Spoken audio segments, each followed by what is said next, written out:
One day when Christopher Robin and Winnie the Pooh and Piglet were all talking together, Christopher Robin finished the mouthful he was eating and said carelessly, "I saw Heffalump today, Piglet." "Well, what was it doing?"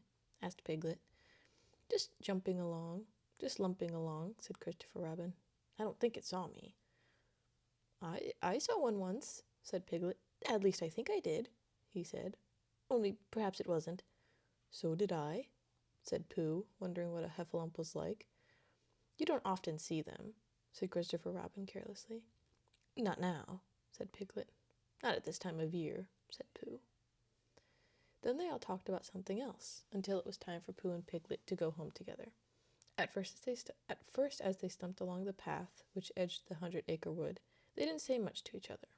But when they came to the stream and had helped each other across the stepping stones and were able to walk side by side again over the heather, they began to talk in a friendly way about this and that, and Piglet said, "If you see what I mean, Pooh." And Pooh said, "It's just that I think to myself, Piglet." And Piglet said, "But on the other hand, Pooh, we must remember." And Pooh said, "Quite true, Piglet, although I had forgotten it for the moment." And then, just as they came to the 6 pine trees, Pooh looked around to see that nobody else was listening, and said in a very solemn voice, "Piglet, I have decided something." "What have you decided, Pooh?" "I have decided to catch a heffalump." Pooh nodded his head several times as he said this, and waited for Piglet to say, "How?" or "Pooh, you couldn't," or something helpful of that sort. But Piglet said nothing. The fact was, Piglet was wishing he had thought about it first. "I shall do it," said Pooh after waiting a little longer, "by means of a trap. And it must be a cunning trap, so you'll have to help me, Piglet." "Pooh," said Piglet, feeling quite happy again, "I will." And then he said, "How shall we do it?" And Pooh said, "That's just it. How?" And then they sat down together to think about it. Pooh's first idea was that they should dig a very deep pit, and then the heffalump would come along and fall into the pit, and "Why?" said Piglet. "Why what?" said Pooh. "Why would he fall in?" Pooh rubbed his nose with his paw, and said that the heffalump might be walking along, humming a little song and looking up at the sky, wondering if it would rain, and so he wouldn't see the very deep pit until he was halfway down, when it would be too late. Piglet said that this is a very good trap, but supposing it were raining already? Pooh rubbed his nose again and said that he hadn't thought of that. And then he brightened up and said that if it were raining already, the heffalump would be looking up at the sky wondering if it would clear up, and so he wouldn't see the very deep pit until he was halfway down, when it would be too late. Piglet said that, now that this point had to be explained, he thought it was a cunning trap. Pooh was very proud when he heard this, and he felt that the heffalump was as good as caught already. But there was just one other thing that had to be thought of, and it was this. Where would they dig the very deep pit? Piglet said that the best place would be somewhere where a heffalump was, just before he fell into it, only about a foot farther on. "But then he would see us digging it," said Pooh. "Not if he were looking at the sky." "He would suspect," said Pooh, "if he happened to look down." He thought for a long time, and then added sadly, "It isn't easy as I thought. I suppose that's why heffalumps hardly ever get caught." "That must be right," said Piglet. They sighed and got up, and when they had taken a few gorse prickles out of themselves, they sat down again. And all the time Pooh was saying to himself, "If only I could think of something," for he felt sure that a very clever brain would catch a heffalump, if only he knew the right way to go about it. "Suppose," he said to Piglet,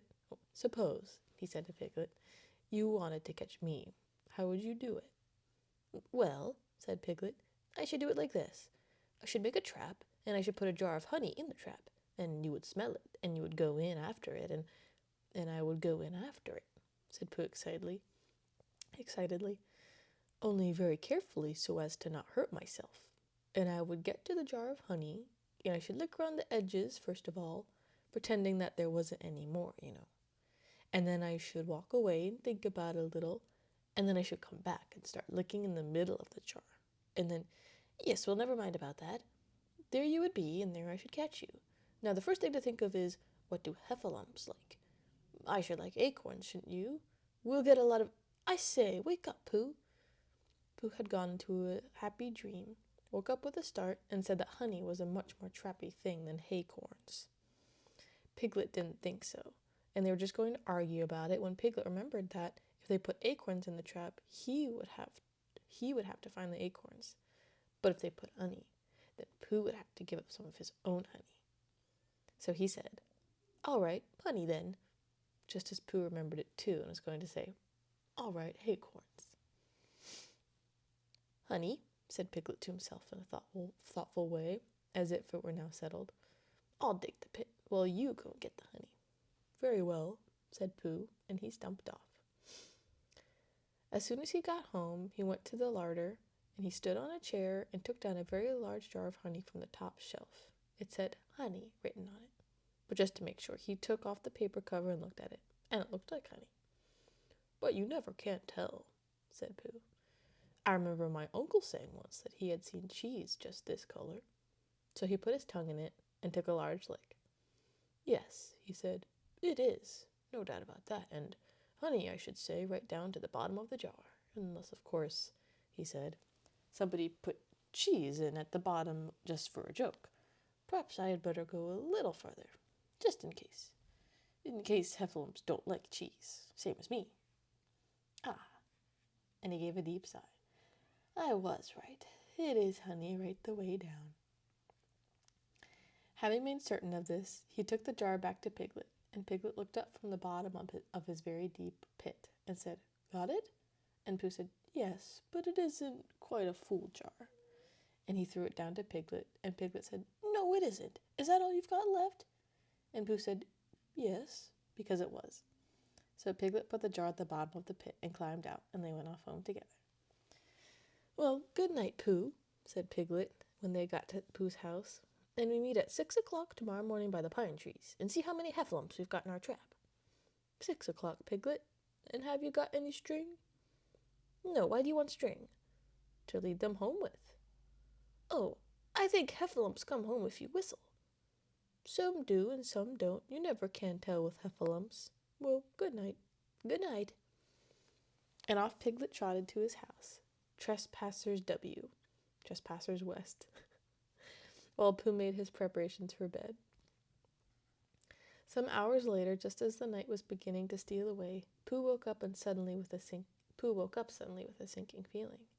He had had that sinking feeling before, and he knew what it meant. He was hungry. So he went to the larder, and he stood on a chair and reached up to the top shelf and found nothing. "That's funny," he thought. "I know I had a jar of honey there.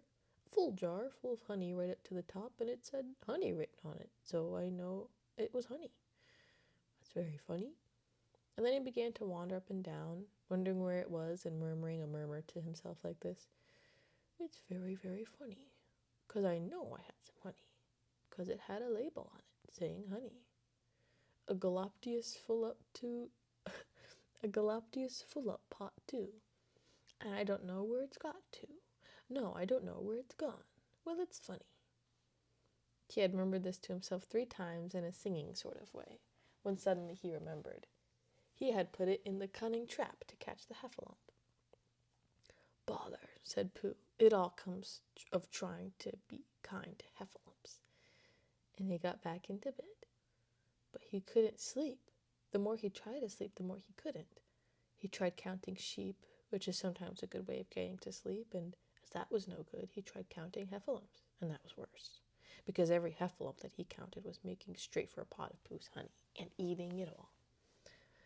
For some minutes he lay there miserably, but when the 587th heffalump was licking its jaws and saying to itself, "Very good honey this, I don't know when I've tasted better," Pooh could bear it no longer. He jumped out of bed, he ran out of the house, and he went straight to the 6 pine trees.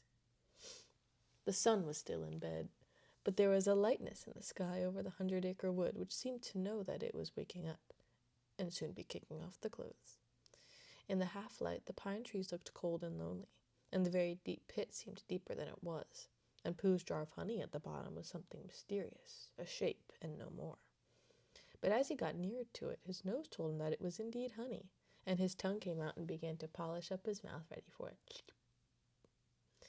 "Bother," said Pooh as he got his nose inside the jar. "A heffalump has been eating it." And then he thought a little and said, "Oh no, I did. I forgot." Indeed, he had eaten most of it, but there was a little left at the very bottom of the jar, and he pushed his head right in and began to lick. By and by, Piglet woke up.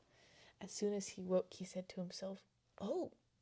Then he said bravely, "Yes," and then still more bravely, "Quite so." But he didn't feel very brave, for the word which was really jiggetting about in his brain was Heffalumps. What was a Heffalump like? Was it fierce? Did it come when you whistled? And how did it come? Was it fond of pigs at all? If it was fond of pigs, did it make any difference what sort of pig? Supposing it was fierce with pigs, would it make any difference if the pig had a grandfather called Trespassers William? He didn't know the answer to any of these questions, and he was going to see his first Heffalump in about an hour from now. Of course, Pooh would be with him, and was much more friendly with two. But suppose Heffalumps were very fierce with pigs and bears. Wouldn't it be better to pretend that he had a headache and couldn't go up to the 6 pine trees this morning? But then suppose that it was a very fine day, and there was no Heffalump in the trap. Here he would be in bed all morning, simply wasting his time for nothing. What should he do? And then he had a clever idea. He would go up very quickly to the 6 pine trees now, peep very cautiously into the trap, and see if there was a Heffalump there. And if there was, he would go back to bed, and if there wasn't, he wouldn't. So off he went. At first he thought that there wouldn't be a Heffalump in the trap, and then he thought that there would. And as he got nearer, he was sure that there would, because he could hear it Heffalumping about it like anything. "Oh dear, oh dear, oh dear," said Piglet to himself, and he wanted to run away. But somehow, having got so near, he felt that he must see what a Heffalump was like. So he crept to the side of the trap and looked in. And all the time, Winnie the Pooh had been trying to get the honey jar off his head. The more he shook it, the more tightly it stuck. "Bother," he said inside the jar, and "Oh, help," and mostly "Ow." And he tried bumping it against things, but he couldn't see what he was bumping it against. It didn't help him. And he tried to climb out of the trap, but as soon as he could see nothing but jar and not much of that, he couldn't find his way.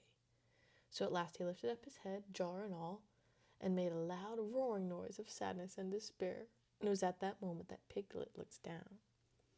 "Help, help!" cried Piglet. "A Heffalump! A horrible Heffalump!"